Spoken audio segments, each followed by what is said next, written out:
Nebbia is a revolutionary showerhead that saves you money by using 45% less water, but with a stream of water that's way more powerful than what you get with other showerheads. To get 15% off, go to nebbia.com/Pakman and use the code Pakman. All right. By popular demand, I'm going to do a sort of full review of the Andrew Cuomo COVID cover-up claims that are circulating so we can try to sort of sort out what's truth and what's lies and what we know about and what we don't know about and sort of what's relevant to policy versus what are sort of like the more personal scandals in which Andrew Cuomo is now embroiled. So let's get right into it. Earlier in the pandemic, New York Democratic Governor Andrew Cuomo was seen as sort of a model governor in responding to the pandemic. And despite New York being hit very hard early, believed to be because of the number of nonstop flights, both to China, sort of like source one for the virus, and Italy and surrounding parts of Europe, sort of like source two for the virus in the United States. Despite that, the idea was that Cuomo handled the virus as well as was possible given what we knew at the time and ramped up testing relatively quickly as feasible, put in place guidelines, did shutdowns as necessary. And while much of the United States had 3 spikes, New York was able to completely suppress the what was typically spike 2 for much of the country in the middle of the summer. And they had basically the initial spike and then the fall spike, limiting themselves to 2 spikes rather than 3, thanks to Andrew Cuomo's great work. Now, until more recently, some very serious allegations of the covering up of deaths have surfaced. So let's go through the allegations. From the emails I've gotten, a lot of people don't actually understand what is even being alleged. Now, I want to be upfront that much of this is still disputed and contested, and just about every report has some detail that is not, at least yet, confirmed. But we're going to do the best we can to parse through the evidence we have. The big scandal and the big allegation is that at Andrew Cuomo's either direction or indifference, nursing home COVID deaths were undercounted by the state, allegedly to the tune of thousands of nursing home COVID deaths. And indeed, the New York Health Department has made public data that added more than 3,800 nursing home deaths to their tally after this story broke. And the state now acknowledges that they upped nursing home deaths by about 40%. Now, it's really important to be clear here, and this is what a lot of people may be missing. This is not an allegation that New York undercounted COVID deaths. Nationally, even globally, we believe that there have been far more COVID deaths than the official numbers because of people who died, including at home, and were never tested. But the allegation is not that the full public number of New York COVID deaths is being artificially suppressed any more than just we're probably undercounting COVID deaths at a global level. The current New York COVID death toll is about 47,000, and that has nothing to do with these allegations. What's at issue is how many nursing home residents died. And our best understanding of the undercount is that there were thousands of nursing home residents who became so sick that they went to a hospital, died in the hospital, and they were not counted as nursing home deaths. Now, in a literal sense, they did die at the hospital, but we all understand that if you are a nursing home resident who catches the virus at a nursing home, you should be counted as a nursing home death from the standpoint of evaluating how well did Andrew Cuomo protect nursing home residents. And that's the crux of this. Even if the total number of deaths is not being lied about, if you undercount nursing home deaths, you are making it seem as though you are much better protecting nursing homes than you really are. So this is dishonest, and Andrew Cuomo has to be held accountable. This has a real impact. It's not just academic. It's not just a number. Families make decisions about facilities for loved ones, in part based on whether they believe their loved ones will or won't be safe at nursing homes. If you falsely believe that there are way fewer nursing home COVID deaths than there really are, you might make a decision about a loved one based on those deceptive statistics. So this is very real, very serious, and it has a real world impact. Now, what are the defenses? The defenses are what we heard from Health Commissioner Howard Zucker from New York, which is that the state website had always been clear that deaths it listed for nursing homes did not include deaths that took place outside the facility, and that the total number of deaths was never undercounted. That's the defense from the New York Health Department. Then there's the second piece of this, which is the criticism that New York State sent nursing home residents who were hospitalized back to nursing homes in cases where they shouldn't have been sent back. This one is more nebulous right now. We're still learning more about it. Andrew Cuomo is defending this and saying that everybody that was sent back in adherence to, in compliance with federal guidelines, and that they didn't do anything that was wrong. Now, on the second issue, I'm not really able to put together a definitive take on it. We just need more information about that. Now, separately, and this is a lot of stuff happening all at once to Andrew Cuomo. Separately, there are allegations of Andrew Cuomo being basically a bad guy, bullying employees and treating employees terribly. I see this as important, but secondary to the COVID scandal. It's a lot of he said, she said. I can't possibly analyze it in any serious way other than to say all of the allegations should be investigated and the cards should fall where they may. I don't care that Andrew Cuomo is a Democrat. Whatever is uncovered should be what it is, and it should be dealt with. And then lastly, there are also now new allegations of inappropriate sexual advances and conduct by Andrew Cuomo. Lindsey Boylan, who worked for Cuomo as an aide, says that on a private jet, Cuomo suggested playing strip poker, which made her feel uncomfortable. Boylan says that happened after she was promoted to be Cuomo's deputy secretary for economic development and a special advisor to him. She said she initially turned the job down because she didn't want to be near him, ultimately accepted it.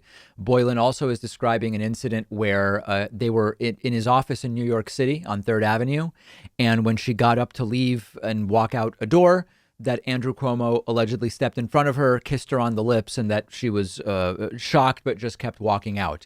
Now, this is totally separate, and this allegation has to be taken seriously and fully pursued. So that's the story as I understand it. Some of the emails I received were implying I wasn't going to talk about this because Cuomo is a Democrat. First of all, we talked about this last week for a while on the bonus show. Secondly, I've said a million times, I don't care about these politicians beyond they're doing things for the people. I don't care if they're Democrats or Republicans. I never defended, Anthony Weiner. I don't deify politicians. They all have good and bad. And why wouldn't I talk about Andrew Cuomo? Investigate every single thing. If the people of New York want him to resign, he should consider resignation. If there are criminal wrongdoings, then investigate and prosecute. We don't ignore stories because it's a Democrat on this show. That is the full story as I understand it. So really sort of like 4 stories: the undercount of nursing home deaths, sending patients from hospitals back to nursing homes, the bullying of employees, and the alleged sexual harassment of Lindsey Boylan. Those are the 4 stories as I understand them. They are separate stories. We could sort of group them as the 2 COVID stories and the 2 bullying and harassment stories. And we'll just have to follow all of them and see where the cards fall. We now have a new poll about Americans' view on the proposed but still not passed COVID relief bill of Joe Biden and Democrats. We'll be speaking to Democratic Congressman Ro Khanna a little bit later today, and I'm going to ask him what's going on and how quickly does he think this is going to move forward. But there is a new Politico Morning Consult poll which shows that 76% of all Americans strongly support or somewhat support the COVID-19 relief bill. This is the $1.9 trillion bill, not that tiny $600 billion package that some Republicans propose. This is the big boy. Only 17% of Americans somewhat oppose or strongly oppose the package. The rest don't even have no opinion at this point. And stunningly, among Republicans, 60% of Republican voters strongly or somewhat support the $1.9 trillion COVID relief package.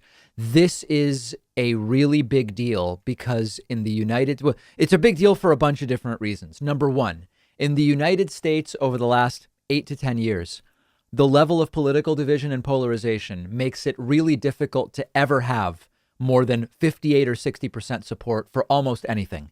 After the Sandy Hook shooting during Barack Obama's presidency, there was something like 88 or 90% support for universal background checks for firearm transactions of all kinds. This means eliminating every mechanism by which you could obtain a firearm without a background check. 88, 90% support. And it still didn't pass. And if you hadn't been paying attention to this reality up until then, it was another reminder that our elected officials are not actually representing the views of their constituents, because if they were, with 88 to 90% support for that, it would have passed. We now are seeing essentially every Republican, although I believe if it comes down to it, some Republicans will vote for the COVID-19 relief bill proposed at $1.9 trillion because some pragmatic Republicans recognize that their constituents want it. But at this point, you have 76% of the country saying, we want this, pass this. It's been proposed. It's been voted on in the House. Joe Biden wants it. Democrats want it. Presumably, it would pass the Senate with at minimum 50 votes, and Kamala Harris is the tie-breaking vote. And yet we aren't seeing any Republicans come out and say, this is popular with the American people and it's my responsibility to represent them. 76% support, and even 60% of Republicans supporting this. And not a single Republican for now has said, let's do this. I want to vote for this. So as I've said before, let them vote it down. Democrats should be spinning this accurately as this has bipartisan support. We're not talking about Republican senators who are against it. We're talking about with the people. 76% of the country, 60% of Republicans support this. There is rarely anything as bipartisan when it comes to public support as this. Where are Republican elected officials on it? Pass it via budget reconciliation, or attempt to. Let every single Republican who is committed to voting against it do it. Pass it via budget reconciliation. You know you have the votes with 50. Joe Manchin said he supports it. As far as I last saw, that was about a week ago. Kamala Harris would be the tie-breaking vote. Have Joe Biden sign it. And if every Republican really feels confident that they can vote against this without suffering with their own constituents, let them do it. I don't understand who it is that Republican elected officials are representing by opposing this. Certainly not their constituents. Are they, I mean, you know, where we typically go is, are they representing corporate interests? Are they representing donor interests? Are they representing lobbyist interests? I don't exactly know. But we know that staking out certain positions for Republicans is very lucrative in terms of fundraising. And maybe that's all that this is. I don't know the answer. We'll talk to Ro Khanna about it a little bit later today. But it's time to do it. It's just time to get it passed. If you can think of any reason why Democrats at this point should not go forward with the $1.9 trillion COVID relief bill through budget reconciliation requiring only a simple majority, let me know. You can find me on Twitter at @DPakman. The David Pakman Show at davidpakman.com.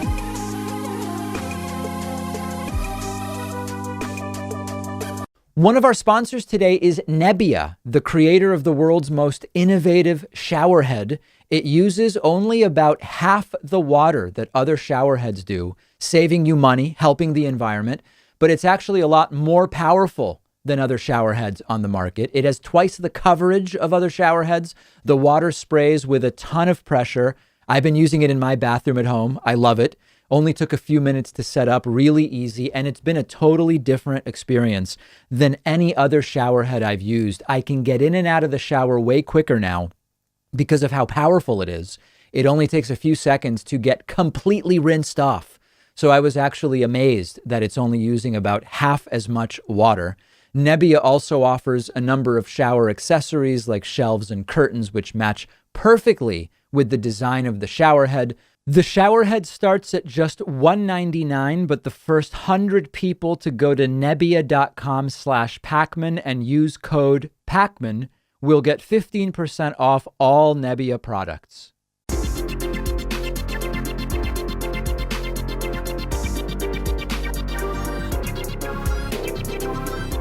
The David Pakman Show at davidpakman.com.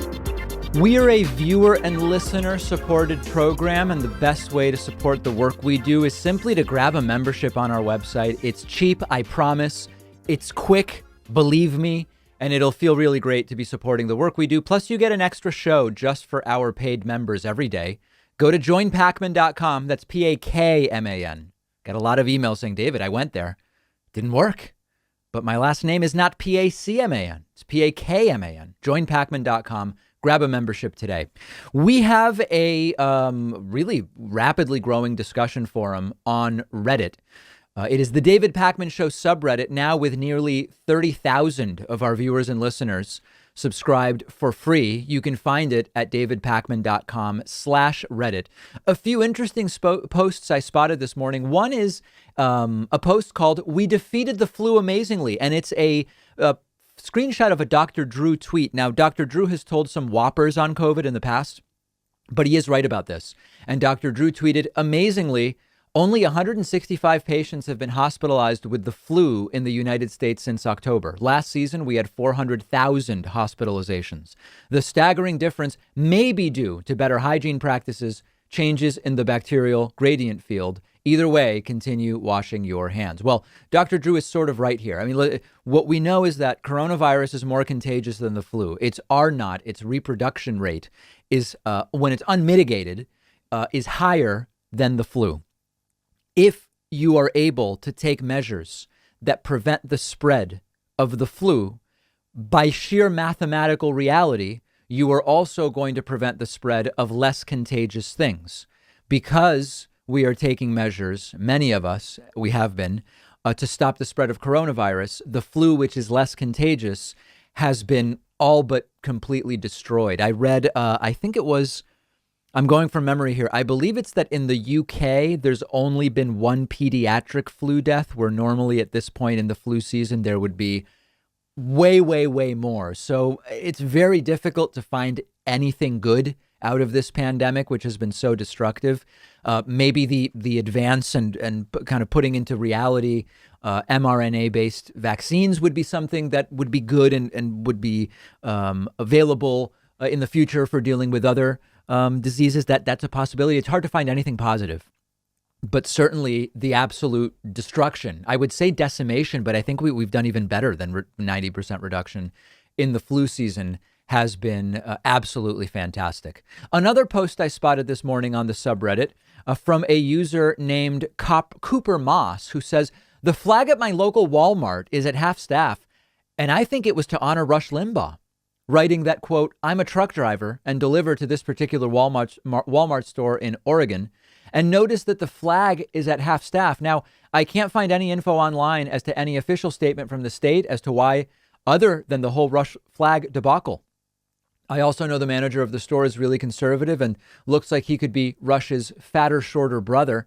I feel like it shouldn't be up to the store manager's personal feelings as to when the flag is lowered or raised.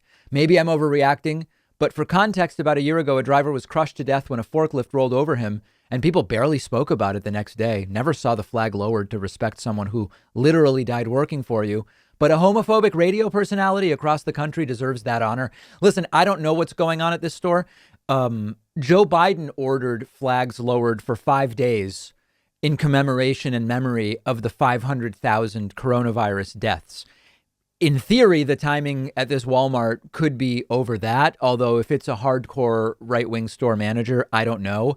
But there's actually a lot of stories of really random and relatively obscure places even lowering their flags in honor of Rush Limbaugh. And yeah, I think that Rush Limbaugh was a terrible influence on this country and on this planet.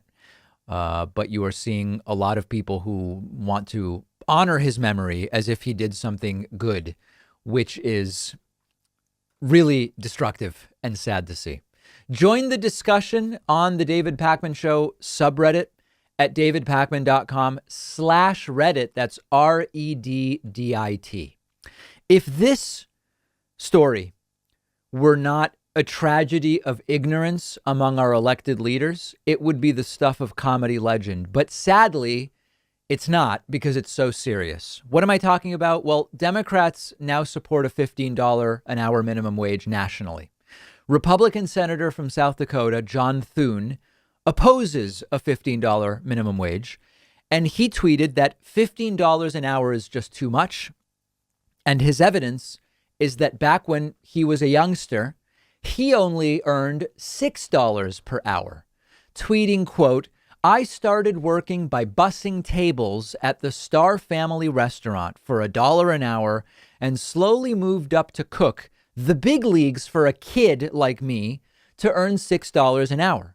Businesses in small towns survive on narrow margins. Mandating a $15 minimum wage would put many of them out of business." Now, John Thune is, of course, either forgetting or ignoring something called inflation.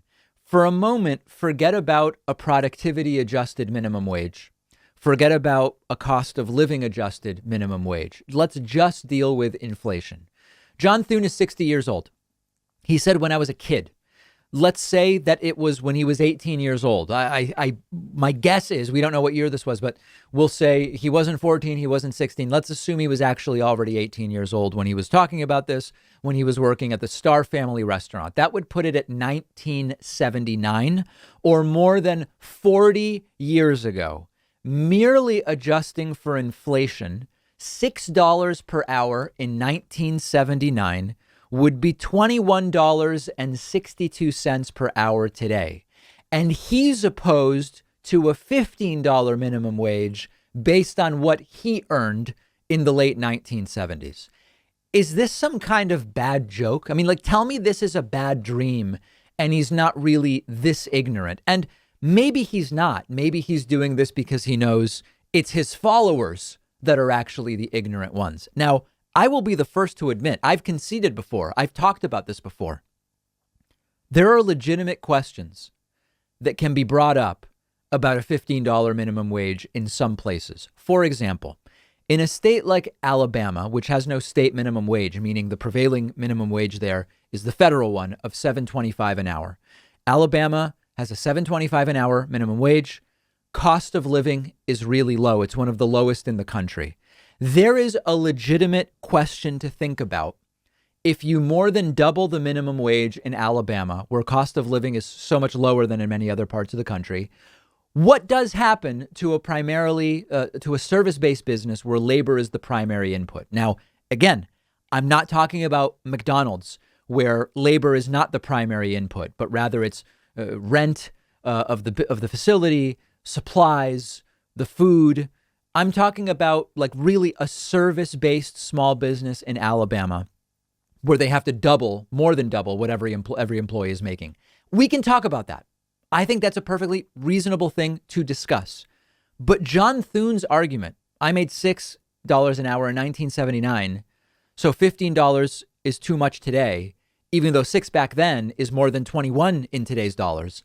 That's a non-thinking argument. He's making a great argument for a large increase to the minimum wage. He made $6 an hour 40 years ago. The federal minimum wage is only $7.25 right now, and it's 40 years later. If there is ever a better argument that the minimum wage is too low, it's that 40 years ago he made 6 and now it's only $7.25. Now, the more likely scenario is that John Thune does understand this and that ignoring inflation makes his argument ridiculous.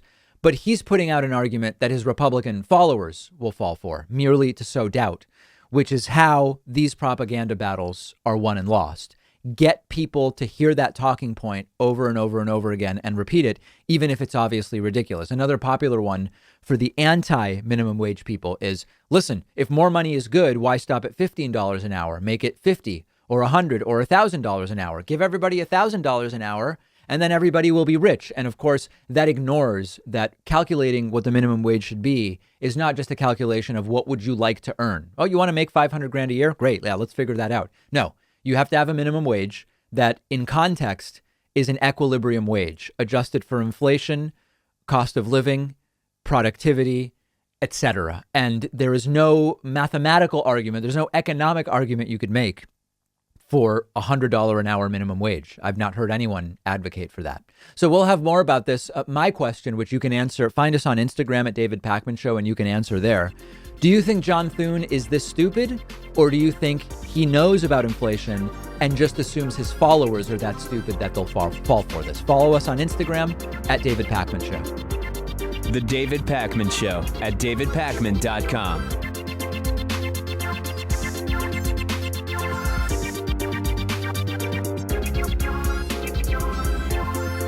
The number one funding source for the David Pakman Show has been and continues to be membership. And membership is not just a feel-good thing. You get access to the world-famous bonus show every single day just for members, as well as commercial-free audio and video feeds of the show day in and day out. You can sign up for membership very, very quickly at joinpakman.com. That's joinpakman.com.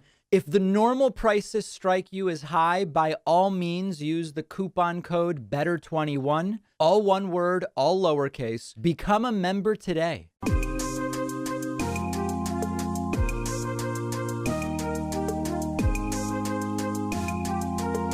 Welcome back to the David Pakman Show. Today we are welcoming back to the program Congressman Ro Khanna, representing California's 17th District, located in the heart of Silicon Valley. Congressman, always great to have you on. Great to be on. So let's just start with the COVID relief bill. Popular with 76% of Americans, even 60% of Republicans. Rarely do you see such agreement among 330 million Americans on anything. $1.9 trillion. Many people wondering, what are we waiting on right now exactly?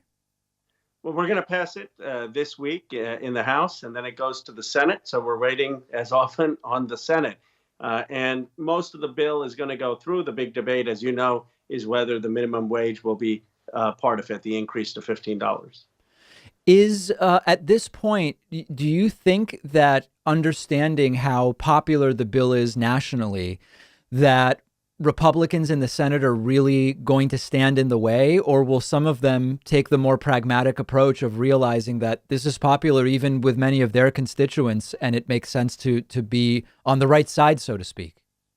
You would think that, but that's not the indication. I mean, when you have Mitt Romney coming out saying that this is too big a bill and too much spending, I mean, if he's not going to be for it, doesn't give me much hope that you're going to get many Republicans for it. So I expect, unfortunately, that this will be a straight party line vote. How soon would the stimulus deposits and or checks start getting to people if it was passed sometime next week? It would be a few weeks typically. I mean, I know in the previous administration, it dragged on for months, and we still have some people who are asking about the $600 check from last time. So I hope we've learned from that. Typically, it takes about 2 to 3 weeks for people to see the check after the president signs it. In your mind, would this be the last COVID stimulus? I hope not. I have called with Tim Ryan since the COVID crisis began for monthly checks because people's rent comes due every month. There are a lot of folks who aren't getting the unemployment benefits. I think we have to continue until the crisis is over, until our economy is fully open again. And I'm going to continue to push for that. What metrics would you look at to determine when that is, I guess? I would look at the unemployment rate, but not just the unemployment rate, but people who have opted out of the workforce. I would look at the infection rate and the prevalence and seeing how much we've been able to open up our economy again. The $15 minimum wage, which is part of the version that is currently in your chamber in the House of Representatives, if that doesn't ultimately get included in the bill, is that the next thing you'd like to see Congress take up, or is there something else? I would, because it's the one thing that represents structural change. So the bill is very important. It gets money to state and local governments. It gets money for vaccines. It gets money of cash for every individual. But it's not structurally changing the economy. The minimum wage does. It would fundamentally increase wages for people. The challenge is, and Bernie Sanders made this point yesterday, that you can't do the minimum wage without reconciliation. They're just not 60 votes. So you either have to get rid of the filibuster or you have to do reconciliation, which is why it's so important to get this in the current bill. When we talk about the immigration situation, we covered on the program earlier this week how Joe Biden did very quickly do this executive order to stop the removals of undocumented immigrants back to a number of different countries. But a judge very quickly kiboshed that. And since, correct me if I'm wrong, Joe Biden has not attempted with a different legal justification to do another executive order. And I've read a number of interesting legal assessments that say if Joe Biden was really determined to do this, there are a number of other ways that he could word and structure executive orders. It was very narrowly stopped by this Texas judge. And Joe Biden hasn't done that. I've said that I think that if indeed this is the priority Joe Biden said it would be, and that I believe it should be, he should be going right back at this with another executive order and another. What do you think? I agree with you. I mean, I think that we shouldn't let one judge stop the process of having a more humane immigration policy. And the biggest concern to me are the kids. And I'm sure you read also on the detention. Yep. And sending them there. Now, there are alternatives. You can have community detention, community placement, and it's a question of having the resources and a plan. So I think that this has to be looked at. I'm on Pramila Jayapal's roadmap for immigration. She's going to be putting out a plan on how we keep our borders safe, but are not treating most of the migrants coming over, particularly kids, as criminals. So if Joe Biden doesn't do it, if he just leaves it as I did an executive order and a judge stopped it, and I guess now we have to wait, would you consider that a failure? I don't think that's true to what he ran on. I mean, every Democratic candidate running said that we were going to look at the inhumane Trump policy and return to a policy of not criminalizing most people crossing the border. That it is a civil infraction. You can be sent back, but there has to be a move that we aren't treating mothers and kids as criminals, and that we're placing them in community placements instead of these detention centers. In terms of the makeup of the House of Representatives right now, when we look at national polling among Republican voters, for the most part, the support of the former president, Trump, is still significant. Something like 80% of Republicans want him to remain involved. 64% said if he split off and started his own party, that they would follow him. Now, I expect that in practice, those numbers would be lower. I think the idea of splitting off is more appealing than actually doing it. But needless to say, for the time being, there's continued support among the Republican Party for the former president. What is your assessment right now of the impact within your legislative body of the presence of folks like Marjorie Taylor Greene and Lauren Boebert and Madison Cawthorn, who arguably are only even there by riding on the coattails of Trumpism in the last 6 months of 2020? Well, they've been marginalized from the body, but the challenge is that there were almost 140 Republicans who voted for the opposing the certification of the election. Yeah. And that's not just some of these extreme cases. And so the decision the Republican Party has to make, and it's a very difficult decision, is how do they move beyond Trump without abdicating their base? And I don't think any Republican actually has figured that out. I mean, you have Nikki Haley taking a different side of the equation every day because they're trying that balancing act. But and they've seen the consequences of a Liz Cheney or someone who tries a clean break. And until they are able to get a coherent vision of a post-Trump future, they're going to struggle. Is it naive to think that this fracturing, particularly if this divide becomes more noticeable, if Donald Trump does start his own party, or if he announces at CPAC on Sunday that he's running as a Republican in 2024, any of these things that might fracture these two sides, is it naive for me to think that it's an opportunity for the left to get things done while they are fighting amongst themselves? Well, I think for the sake of the country, it would be better to have a coherent party that rejects racism and that moves beyond Trump. But what I would say is we have all the tools we need, but we don't even have to focus right now on the Republicans. What we have to do is focus on how controlling the House, controlling the Senate, and the presidency, we get our things through. And we ought to be doing aggressively through reconciliation, the $15 wage, the COVID relief, infrastructure, and expanding healthcare. So I think we have an opportunity to deliver on our agenda.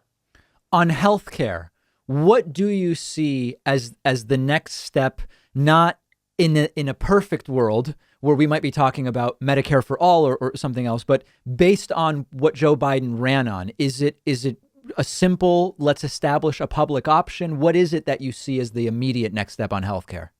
Well, we should expand Medicare, and he ran on expanding it to 60. That seems to me an easy Yep. lift. We should look at how we at least get a public option that is affordable as a step towards a single player. I mean, I believe fundamentally Medicare for all is the right solution. Right. But if what I would say is, let's look at any step in the lens of, is it getting us closer to that ultimate goal, and we should support those parts that are helping us move in that direction. In your mind, does this have to be done before 2022 because we simply don't know who will control what after that point? I do. I mean, I think it has to be done not from the sake of politics. When people say, "Oh, if you don't do this, you'll lose the House," I just think it's so rare in American politics that you have the presidency, the Senate, and the House. And if we don't do this, who knows when all those stars align again? We're working very, very hard to make sure we keep the House. I know Senator Schumer's working hard to keep the Senate, and I think we have a very good chance. But politics is unpredictable. And while we have this opportunity, let's deliver on some structural change to improve people's lives. In terms of the day-to-day in the House, we've had these stories about metal detectors, and we've learned about Congressman Cawthorn saying that with his wheelchair, he's able to actually have multiple firearms with him, and it's not obvious to others that that's what's going on. Are you feeling worried day-to-day about firearms at the Capitol? I personally am not, but I worry for colleagues. I worry for some of the women of color who've been subject to many death threats. I worry for people who have been outspoken and targets on right-wing media. And then I'm sad for our country that every time I go to the Capitol, it's basically a fortress. You have barbed wire, you have the National Guard. I mean, it's a sad thing that we've created that distance between government and people because of the threats that are there on the building. So you're not necessarily changing your protocol, but much has changed at the Capitol. Yeah, I mean, everyone is more vigilant. That's just common sense. And me and our team are more vigilant. We probably lock the doors more. We're more careful. We're making sure that we're not taking unnecessary risks. But personally, I don't feel threatened in the way that some of my colleagues, unfortunately, have been threatened. Yeah. You mentioned infrastructure, and this is such a big topic now, particularly in light of what happened in Texas last week. And Yes. of course, we've gone into detail about the way the Texas grid works, the reality of it's very plausible to winterize wind turbines. Wind turbines are not the cause of this issue. But can you talk a little bit about what would a green infrastructure deal look like? What would be the most important things to include in terms of the types of subsidies maybe that would be put in place, the types of jobs that we should be looking to create, how we should be managing the reality that for the most part, we still do get most of our energy from fossil fuels at this point in time? Well, David, I chair the subcommittee on the environment, and we're going to be holding a hearing on what happened in Texas. And you're absolutely right. But one of the questions we're going to ask with ERCOT is it's actually cheaper to weatherize wind turbines than it is to weatherize natural gas pipelines. So shouldn't this incident have us move towards renewable energy that's easier to weatherize, that's easier to build infrastructure around? We need to be making that kind of investment in renewable energy generation, in battery storage, in electric vehicles. And all of these things are going to create jobs. And we ought to have the federal government help finance it or take equity in it, because these are large capital projects in building the modern infrastructure for the new energy economy. That is something that's jobs, good jobs, and it's also something that's going to help us tackle climate change. What will it ultimately take, though, to really signal a sea change in terms of, I mean, your state of California has taken a pretty definitive position on a new vehicle sales will have to be electric after, correct me if I'm wrong, is it 2035? Yes. Some European countries, Germany, for example, has taken a similar approach, but at the national level rather than at the state level. Do you think ultimately the federal government is going to have to make some of those decisions in order to really move forward? I do. I think we ought to set those standards. I think those standards will be good for American business. It's good for us to lead in electric vehicles rather than allowing China to lead. And we could create the incentive to build those plants in places that have lost manufacturing. For example, Lordstown, Ohio lost an auto plant because we have a demand for SUVs over sedans. Well, why don't we incentivize that Lordstown, Ohio could become an electric vehicle plant manufacturer or a battery manufacturer? One of the things that's interesting is a lot of the component parts of electric vehicles could be made in the United States. So we have to have a real view of how we reindustrialize America. And if we do that, it can be towards climate change, tackling it, but also towards job creation. Yeah, there's a bit of a myopic view on electric cars. I mean, certainly right now, Tesla is the lion's share of the market, and those are American vehicles. It's unbelievable what's going on. But when you look at Rivian, you look at Polestar, you look at what clearly is a growing presence of Chinese electric vehicles, there's a particular window of opportunity right now that it sounds like you're saying should be seized before this goes elsewhere. Exactly. And China currently leads in the electric vehicle market. I mean, they don't lead in the U.S. market, but they lead in the China market and the worldwide market. And a lot of the electric vehicle manufacturers, just by Tesla, are there. So we don't want China to eventually be exporting to Europe and to be exporting to the rest of the world. We want our companies to do that. And that's why it has to be collaborative with the government and the private sector to innovate. Last thing I want to ask about, two structural issues that we talk about so much in terms of how future elections will work. Those are campaign finance, how our elections are financed and paid for, and also how we count votes, right? The idea of first past the post within an electoral college system. Do you see the possibility of any reform or changes on either of those two issues in the next 2 years? Is there even an appetite for it right now within the Biden administration and the Democratic Party? Well, HR 1 is all about this, and its big idea is to give individuals matching funds to be able to contribute, Yes. To eliminate big money, to help have redistricting reform. I think it'll pass the House. Again, the question becomes what happens in the Senate. Yeah. And then the question becomes what parts will a Roberts Court hold constitutional. My view is the simplest thing is to make every voter a donor, give every person a $50 credit to be able to use on campaigns to democratize finance and lessen the value of big money. Yeah, well, I mean, one interesting piece I read said that that's a great half measure, but ideally you would eliminate all of that and simply have straight public financing of elections. Do you see that democratization of funds as an intermediate step or as the end goal? I see it as an intermediate step. I mean, I would love public financing of elections, but that just would be struck down as unconstitutional under the way this court has held Buckley v. Vallejo and understanding of money as speech. So the voucher proposal that Larry Lessig and some others have come up with is to say that it's constitutional even under a Roberts Court. And if we can't get rid of the billionaires spending money, at least we can dwarf them with citizen resources. And so that's the idea. But obviously it is a half measure. Absolutely. Last thing, we just learned about Joe Biden's plan to essentially pack the Postal Service Board of Governors, adding 3 individuals so that then Louis DeJoy could be removed. Does that sound to you like it will happen as smoothly and as quickly as some are hoping?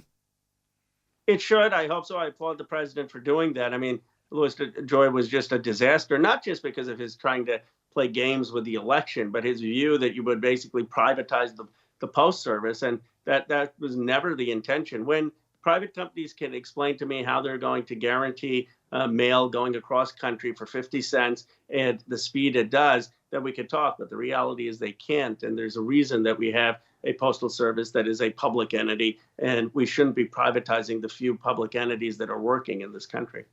Absolutely. Let's hope it does happen that quickly and smoothly. Congressman Ro Khanna, of course, from California's 17th District. Always great catching up with you. Thank you, David. Thanks for having me, as always. The David Pakman Show at davidpakman.com.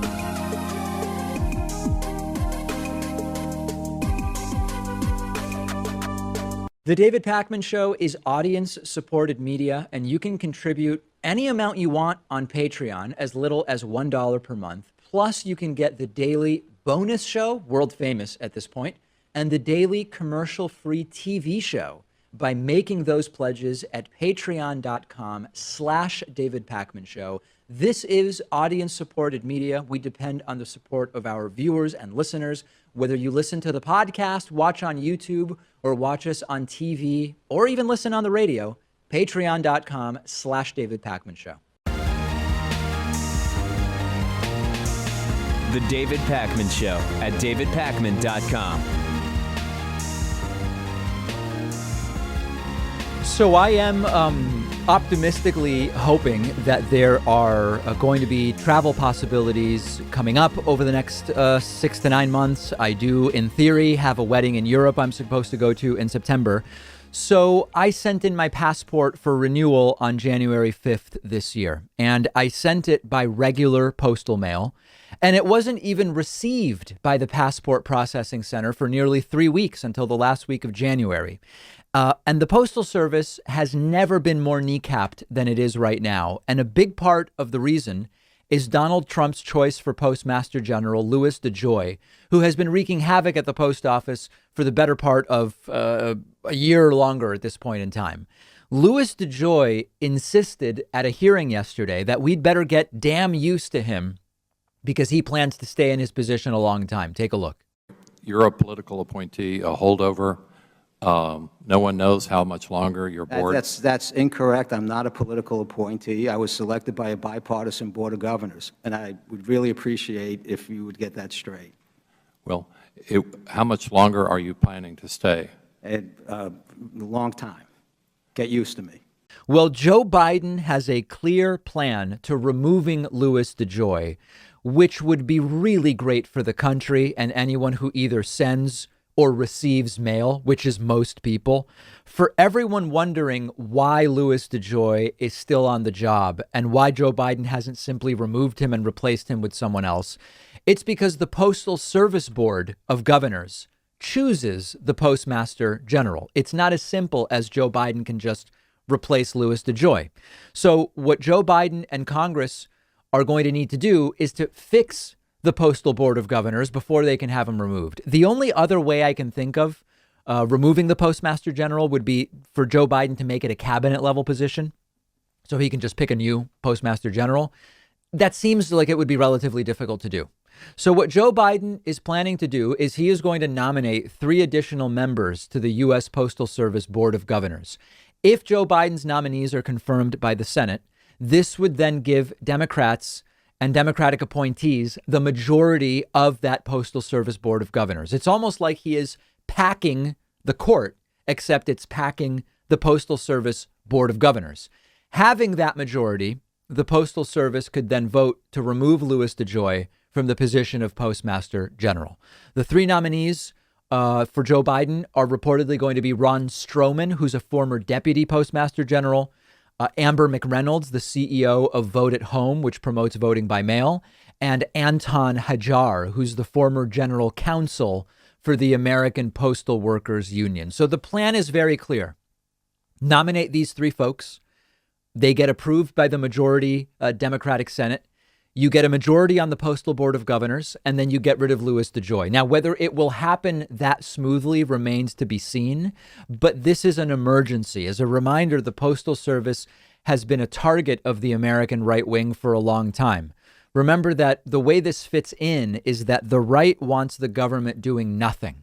And as an independent agency under the executive branch of the government, the right really wants to get rid of the Postal Service. One thing they've done is require that the Postal Service pre-fund pensions of workers decades in advance, which on paper makes the financial situation of the Postal Service look much worse than it actually is.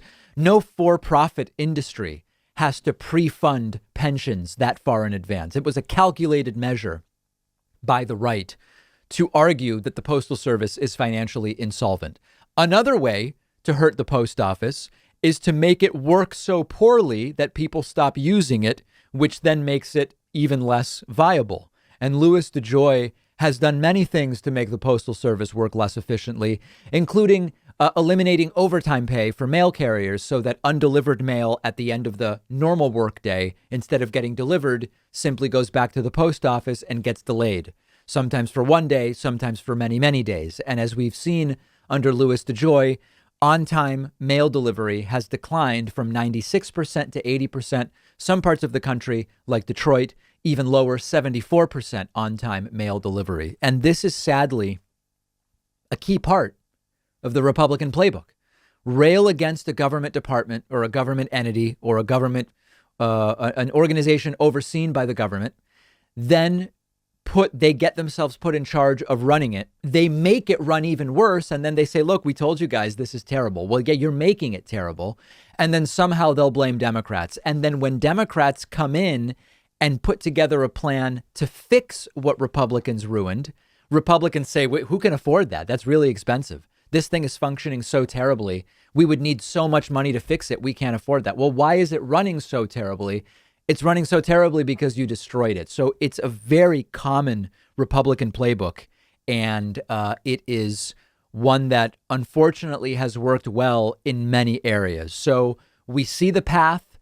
3 new Postal Board of Governors members, Postal Service Board of Governor members, get them confirmed by the democratically controlled Senate.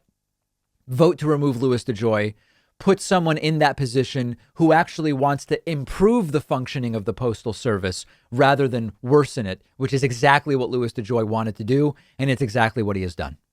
We got him, ladies and gentlemen. Donald Trump's tax records have finally been put in the hands of the New York District Attorney. You might remember that late last week, the Supreme Court made a decision. Donald Trump can't keep shielding his tax returns from the New York District Attorney and the grand jury that has been convened. Donald Trump has fought for years, and it has taken years to make this a reality. Trump has fought for years to keep his tax returns secret. Why has he done it? We don't know. Presumably, Donald Trump has made the calculation, maybe accurately, that what is in the tax returns getting out is far worse for him than the criticisms for keeping the tax returns secret. In any case, prosecutors now have the tax returns as of Monday. They got them just hours after the Supreme Court said no to the Trump final appeal for keeping those records private. This includes millions of pages of documents, according to sources, which include Trump's tax returns going from January of 2011 to August of 2019, financial statements, engagement agreements, documents relating to the preparation of his tax returns, work papers, communications related to the tax returns. And this is a treasure trove of information. Now, as a reminder, none of this legally is to be released to the public. The release of these tax returns and other financial records are to New York prosecutors for the purposes of investigation and use with the grand jury that has been convened. Now, is it possible that these documents will be leaked? Of course. Of course. I'm not counting significantly on that, particularly when it's widely known where they would have come from. This is the only entity now that has had these documents turned over to them. I think that the risk would be high of deliberately leaking them. Could they leak in some other way? Yeah, maybe. At this point, it's less about, at this point, I don't think even if they were to leak, no matter what's in them, I don't think it would have a significant impact. But there is still sort of just a curiosity that I have, like what is in them that is so bad that Donald Trump didn't want them released. And we've speculated before. One of the revelations of Trump's tax returns could be one that would simply affect Trump from the standpoint of vanity, that the tax returns may reveal that Donald Trump is not nearly as wealthy as he is claimed to be. And that would be a reason for Trump to want to keep them hidden, more for vanity than for any kind of legal repercussions. However, it is conceivable that these tax returns would reveal even more deception from Donald Trump about the value of assets when it's advantageous to inflate the value versus when it's advantageous to downplay the value. And it could get Donald Trump into financial trouble. It could expose certain liabilities or other connections that Donald Trump has, although much of that would really be in a financial disclosure more than in tax returns. So there's still a question mark as to what exactly would be there. But we simply won't know if and until we actually get these documents released. So they are now in the hands of New York prosecutors. Once the Supreme Court ruled, it happened very, very quickly. And we will see ultimately if we learn more about their contents. I'm not holding my breath, but I would be fascinated. Yesterday, I did a segment on the show where I ran through an email exchange I had with an anti-vaccine conspiracy theorist. And she disappeared after I asked for the documents she claimed to have. And I got a bunch of different emails and voicemails about this. And I'm going to play a voicemail for you that raises an issue that's actually a much bigger issue than just with anti-vax folks. And it's a delicate issue. It relates to mental illness. Let's take a listen to this, and then I want to treat it with the seriousness that it should be treated with. Take a listen. Hi, David. This is Collins. Big fan. Been a member of your show since the start of COVID. Listen every single day. So your streams are always relief in times of crisis, like January 6th, which is much appreciated. But my question: recently, you had an email correspondence with an individual named Amy, who is deep into a number of conspiracies, particularly around COVID and vaccines. So my sister suffers from a number of mental disabilities and also speaks of these issues in a similar manner. So what do you feel, if anything, we can do as a society to reach out to loved ones, friends, acquaintances, strangers even, who believe in this false reality?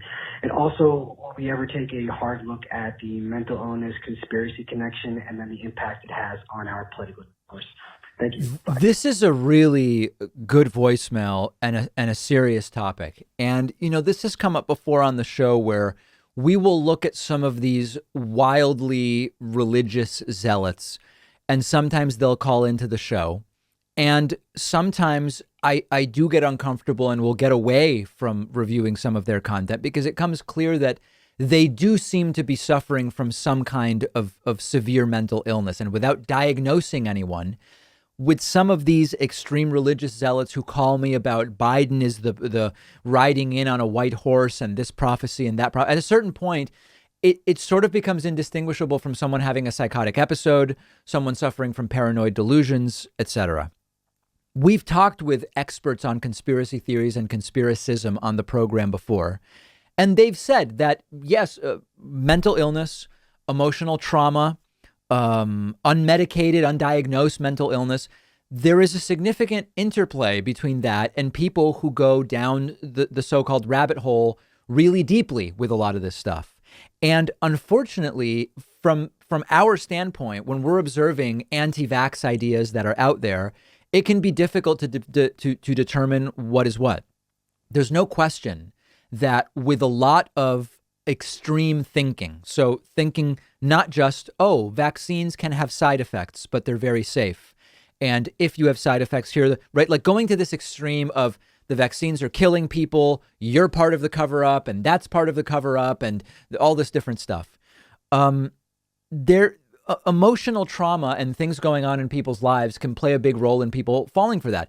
There's many examples. I know of people who, let's see how I can even say this. These are folks I grew up with, actually, who after a traumatic event of different kinds, in one case, it was a sexual assault. In another case, it was another type of family trauma. They became extreme when it comes to diet, to the point where they were hopping between extreme diets, one where you only ate fruit, like a lunch could be like a dozen bananas or something like that, to another diet of only, different things. That doesn't matter what the specifics are. And the sort of connection to the trauma is very, very clear. And much the same way that sometimes after trauma, some people simply become depressed, or some people become anxious, or some people develop agoraphobia. They don't want to leave their house. There's no question that if opportunity strikes and circumstances are right, that same type of trauma or simply long-term undiagnosed mental illness can make it so that, it's vaccines, that's the topic right now. Well, I'm going to jump into the vaccine conspiracy theories or whatever the case may be. So unfortunately, this relates to far bigger issues. Number one, it relates to lack of access to mental health resources and also stigma around mental health services that really shouldn't be there. And this can apply to any kind of conspiracism, conspiratorial thinking, paranoid delusions, psychotic episodes, all of this type of stuff. From the standpoint of policy, it's very difficult to have to evaluate the sort of emotional state of individuals when we are debunking this flawed thinking. So it's a really, really tough thing. I think it's important to handle it delicately, and we don't want to further stigmatize mental illness. But there is no question that, when I get 20 anti-vax emails, some portion of those people are less people that are truly researching and convinced about this particular thing. This is just the current outward manifestation of what could be all sorts of emotional, mental health, and psychiatric issues. And it is a very complicated situation. So I don't know what else to say about it other than I'm aware of this and I don't exactly know how to best deal with it. We have a great bonus show for you today. We will reveal just how close Texas was during the power outage to a power outage that could have actually extended into the months rather than the days. It's shocking what we're learning about what's going on there. The South Dakota Attorney General is now facing impeachment and calls to resign over new evidence in a fatal car crash, which we will discuss. And we didn't have time to talk about this. I do want to talk about this entire Kim Jong-un ride home on Air Force One thing that's been floating around. So we will have all of those stories and more on today's bonus show. I hope you'll sign up and grab a membership at joinpakman.com. It's cheap, it's easy, you'll be supporting the show, and you'll get instant access to today's bonus show. I'll see you then.